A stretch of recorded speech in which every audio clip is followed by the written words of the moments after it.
رمضان کے اندر چھوٹا شیطان بڑا شیطان قابو کر لیا جاتا ہے اور مولوی کو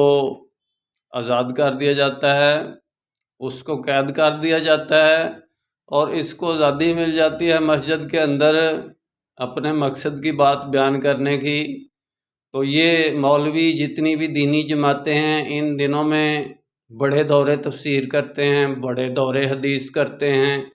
لیکن ان کا کوئی مقصد نہیں ہوتا سوائے اس کے کہ وہ پرانی ہسٹری کو سناتے ہیں جو کہ اسلام والوں نے 1400 سال پہلے کیا تھا۔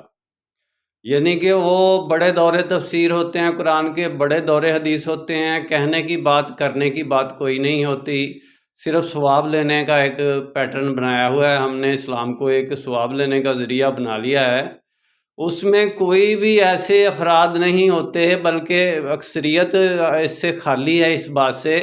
کہ وہ امت اس وقت تقسیم ہے، تقسیم امت کی وحدت کے بارے میں بیٹھیں، میٹنگیں کریں۔ رمضان کا مہینہ آپ کو ملا ہے، اللہ تعالیٰ نے عبادت کا مہینہ دیا ہے،